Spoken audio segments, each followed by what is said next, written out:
بسم اللہ الرحمن الرحیم۔ اکرمہ نے بیان کیا اور ان سے ابن عباس رضی اللہ عنہ نے بیان کیا کہ ہلال بن امیہ رضی اللہ عنہ نے نبی کریم صلی اللہ علیہ وسلم کے سامنے اپنی بیوی پر شریک بن صحمہ کے ساتھ تہمت لگائی تو آپ نے فرمایا کہ اس پر گواہ لا ورنہ تمہاری پیٹھ پر حد لگائی جائے گی۔ انہوں نے کہا یا رسول اللہ، کیا ہم میں سے کوئی شخص اگر اپنی عورت دوسرے کو دیکھے گا تو گواہ ڈھونڈنے دوڑے گا؟ حضرت صلی اللہ علیہ وسلم برابر یہی فرماتے رہے کہ گواہ لا ورنہ تمہاری پیٹھ پر حد لگائی جائے گی۔ پھر لعان کی حدیث کا ذکر کیا۔ صحیح بخاری حدیث نمبر 2671۔ جریر بن عبد الحمید نے بیان کیا اعمش سے، ان سے ابو صالح نے اور ان سے ابو ہریرہ رضی اللہ عنہ نے بیان کیا کہ رسول اللہ صلی اللہ علیہ وسلم نے فرمایا، 3 طرح کے لوگ ایسے ہیں کہ اللہ تعالیٰ ان سے بات بھی نہ کرے گا، نہ ان کی طرف نظر اٹھا کر دیکھے گا اور نہ انہیں پاک کرے گا، بلکہ انہیں سخت دردناک عذاب ہوگا۔ ایک وہ شخص جو سفر میں ضرورت سے زیادہ پانی لیے جا رہا ہے اور کسی مسافر کو جسے پانی کی ضرورت ہو نہ دے۔ دوسرا وہ شخص جو کسی خلیفۃ المسلمین سے بیعت کرے اور صرف دنیا کے لیے بیعت کرے کہ جس سے اس نے بیعت کی اگر وہ اس کا مقصد پورا کر دے تو یہ بھی وفاداری سے کام لے ورنہ اس کے ساتھ بیعت و عہد کے خلاف کرے۔ تیسرا وہ شخص جو کسی سے عصر کے بعد کسی سامان کا بھاؤ کرے اور اللہ کی قسم کھا لے کہ اسے اس کا اتنا روپیہ مل رہا تھا اور خریدار اس سامان کو اس کی قسم کی وجہ سے لے لے حالانکہ وہ جھوٹا ہے۔ صحیح بخاری حدیث نمبر 2672۔ عبد الواحد نے بیان کیا اعمش سے، ان سے ابو وائل نے اور ان سے عبداللہ بن مسعود رضی اللہ عنہ نے کہ نبی کریم صلی اللہ علیہ وسلم نے فرمایا، جو شخص قسم اس لیے کھاتا ہے تاکہ اس کے ذریعے کسی کا مال ناجائز طور پر ہضم کر جائے تو وہ اللہ سے اس حال میں ملے گا کہ اللہ پاک اس پر غضبناک ہوگا۔ صحیح بخاری حدیث نمبر 2673۔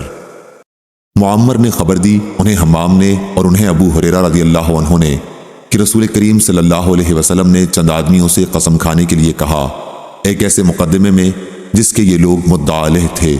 قسم کے لیے سب ایک ساتھ آگے بڑھے تو آن حضرت صلی اللہ علیہ وسلم نے حکم دیا کہ قسم کھانے کے لیے ان میں باہم پانسا ڈالا جائے کہ پہلے کون قسم کھائے۔ صحیح بخاری حدیث نمبر 2674۔ عوام نے خبر دی، کہا کہ مجھ سے ابراہیم ابو اسماعیل سکسکی نے بیان کیا اور انہوں نے عبداللہ بن ابی اوفا رضی اللہ عنہ کو یہ کہتے سنا کہ ایک شخص نے اپنا سامان دکھا کر اللہ کی قسم کھائی کہ اسے اس سامان کا اتنا روپیہ مل رہا تھا حالانکہ اتنا نہیں مل رہا تھا۔ اس پر یہ آیت نازل ہوئی کہ جو لوگ اللہ کے عہد اور اپنی قسموں کے ذریعے تھوڑی قیمت حاصل کرتے ہیں۔ ابن ابی اوفا رضی اللہ عنہ نے کہا کہ گاہکوں کو پھانسنے کے لیے قیمت بڑھانے والا سود خور کی طرح خائن ہے۔ صحیح بخاری حدیث نمبر 2675۔ امام مالک نے بیان کیا، ان سے ان کے چچا ابو سہیل نے، ان سے ان کے والد نے اور انہوں نے طلحہ بن عبید اللہ رضی اللہ عنہ سے سنا، آپ نے بیان کیا کہ ایک صاحب زمام بن ثعلبہ نبی کریم صلی اللہ علیہ وسلم کی خدمت میں آئے اور اسلام کے متعلق پوچھنے لگے۔ حضرت صلی اللہ علیہ وسلم نے فرمایا، دن اور رات میں 5 نمازیں ادا کرنا۔ اس نے پوچھا کیا اس کے علاوہ بھی مجھ پر کچھ نماز اور ضروری ہے؟ آپ نے فرمایا کہ نہیں، یہ دوسری بات ہے کہ تم نفل پڑھو۔ پھر رسول کریم صلی اللہ علیہ وسلم نے فرمایا اور رمضان کے روزے ہیں۔ اس نے پوچھا کیا اس کے علاوہ بھی مجھ پر کچھ روزے واجب ہیں؟ آپ نے فرمایا نہیں، سوا اس کے جو تم اپنے طور پر نفل رکھو۔ طلحہ رضی اللہ عنہ نے بیان کیا کہ ان کے سامنے رسول اللہ صلی اللہ علیہ وسلم نے زکوٰۃ کا بھی ذکر کیا تو انہوں نے پوچھا کیا جو فرض زکوٰۃ آپ نے بتائی ہے اس کے علاوہ بھی مجھ پر کوئی خیرات واجب ہے؟ حضرت صلی اللہ علیہ وسلم نے فرمایا کہ نہیں، سوا اس کے جو تم خود اپنی طرف سے نفل دو۔ اس کے بعد وہ صاحب یہ کہتے ہوئے جانے لگے کہ اللہ گواہ ہے، نہ میں ان میں کوئی زیادتی کروں گا اور نہ کوئی کمی۔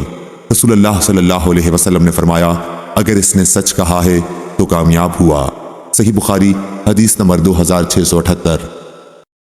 چویریہ نے بیان کیا، انہوں نے کہا کہ نافع نے حضرت عبداللہ بن عمر رضی اللہ عنہ سے بیان کیا کہ نبی کریم صلی اللہ علیہ وسلم نے فرمایا اگر کسی کو قسم کھانی ہی ہے تو اللہ تعالیٰ ہی کی قسم کھائے ورنہ خاموش رہے۔ صحیح بخاری حدیث نمبر 2679۔ عبداللہ بن مسلمہ نے بیان کیا امام مالک سے، ان سے ہشام بن عروہ نے، ان سے ان کے باپ نے، ان سے زینب نے اور ان سے ام سلمہ رضی اللہ عنہا نے کہ رسول کریم صلی اللہ علیہ وسلم نے فرمایا تم لوگ میرے یہاں اپنے مقدمات لاتے ہو اور کبھی ایسا ہوتا ہے کہ ایک تم میں دوسرے سے دلیل بیان کرنے میں بڑھ کر ہوتا ہے، قوت بیانیہ بڑھ کر رکھتا ہے، پھر میں اس کو اگر اس کے بھائی کا حق غلطی سے دلا دوں تو وہ حلال نہ سمجھے، اس کو نہ لے، میں اس کو دوزخ کا ایک ٹکڑا دلا رہا ہوں۔ صحیح بخاری حدیث نمبر 2680۔